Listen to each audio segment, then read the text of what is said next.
Hello everyone, hope you are doing fine.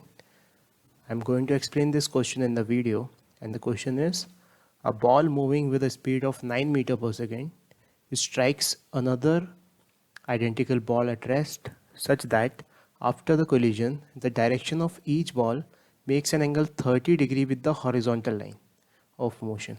So find the speeds of the ball of the speed of the two balls after the collision. तो हमें बताना है कि speed कितनी होगी दोनों balls की आफ्टर कोलिजन. तो इस सिचुएशन को सबसे पहले डायग्राम में समझ लेते हैं. और क्या सिचुएशन है हमारे पास? इनिशियल सिचुएशन है कि ये बॉल रेस्ट पे रखी हुई थी. ठीक है, दोनों ही आइडेंटिकल हैं तो दोनों का मास हम एम मान लेते हैं. और ये चल के आ रही थी कितनी स्पीड से? ये चल के आ रही थी 9 मीटर पर सेकेंड से. सो 9 मीटर पर सेकेंड से मूव कर रही थी. ठीक है, this situation was before collision. Before collision and after collision ये दोनों लाइन ऑफ इम्पैक्ट के जिस लाइन के अलॉन्ग ये ट्रैवल कर रही थी उससे 30 डिग्री एंगल पे मूव करने लगे दोनों ही. सो एक बॉल की स्पीड को बोल देते हैं v1 और दूसरी बॉल की स्पीड को बोल देते हैं v2. दोनों का मास तो सेम ही है, m और m. So this situation is after collision. This is after collision. ठीक है, तो सबसे पहले समझते हैं कि एक्चुअली में क्या हो रहा होगा. तो मोमेंटम कंजर्वेशन हो रहा होगा, है ना. मोमेंटम कंजर्वेशन हो रहा होगा इस लाइन के अलॉन्ग, अगर इसको हम एक्स एक्सिस बोल देते हैं तो, क्योंकि कोलिजन इसी लाइन के अलॉन्ग हो रहा है. और वाई के अलॉन्ग इनिशियली कोई भी मोमेंटम नहीं था तो वाई के अलॉन्ग भी कंजर्व हो रहा होगा. So now let's resolve this velocities in two mutually perpendicular directions. So v1 को रिजॉल्व करेंगे तो एक कंपोनेंट उसका आएगा v1 cos 30 डिग्री और परपेंडिकुलर कंपोनेंट आएगा v1 sin 30 degree. Similarly v2 को रिजॉल्व करेंगे तो उसका परपेंडिकुलर कंपोनेंट भी आएगा v2 sin 30 डिग्री और हॉरिजॉन्टल कंपोनेंट आएगा v2 cos 30 degree. Now we have to conserve momentum in x direction as well as y direction. So now सबसे पहले मोमेंटम कंजर्वेशन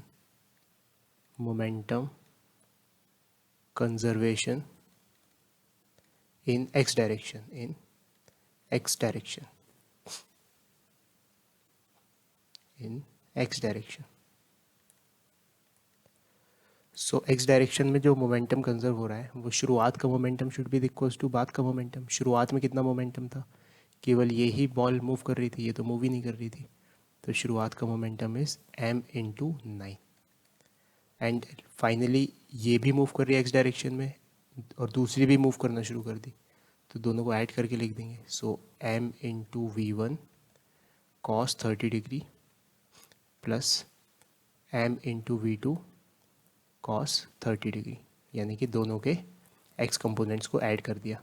सो m कॉमन निकल के कट जाएगा और cos 30 डिग्री और cos 30 degree common आ जाएगा. So 9 is equals to cos 30 degree common आ गया, ब्रैकेट में बचा v1 प्लस v2. cos 30 डिग्री होता है √3/2. सो यहाँ से हमने लिख दिया v1 प्लस v2 is equals to 2 into 9 that is 18/√3. So this is our first equation. इसके बाद आ जाते हैं अपन वाई डायरेक्शन में मोमेंटम कंजर्व कराने के लिए. So now and momentum conservation in Y direction. So शुरुआत में वाई डायरेक्शन में कितना मोमेंटम था? कुछ भी नहीं, ये तो कम्प्लीटली एक्स में मूव कर रहा था और ये रेस्ट पे था. सो 0. एंड फाइनली जो मासेस हैं उनके y कंपोनेंट्स में वेलोसिटी है, जैसे इसकी v1 sin 30 डिग्री है और इसकी नेगेटिव में v2 sin 30 डिग्री है. सो फाइनल मोमेंटम आएगा m into v1 sin 30 degree minus m into v2 sin 30 degree. So m common निकल जाएगा, sin 30 डिग्री कॉमन निकल जाएगा, तो क्या बचेगा v1 माइनस v2 और that should be equals to 0. तो यहाँ से कंक्लूजन क्या निकला? v1 is equals to v2.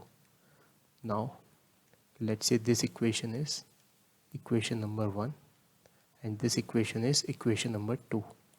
From 1 and 2 we get, from 1 and 2 we get,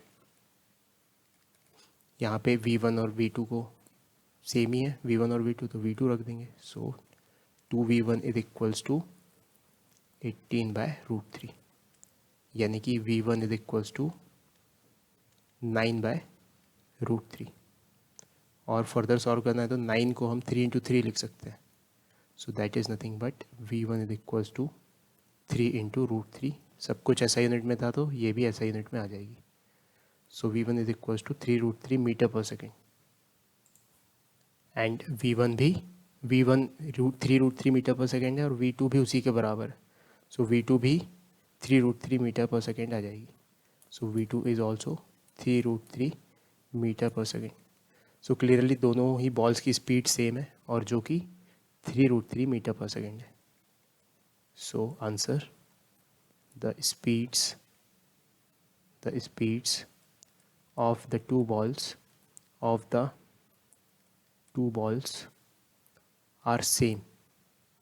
are same after the collision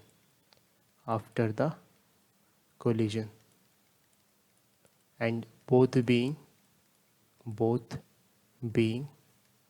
3√3 meter per second. 3√3 meter per second.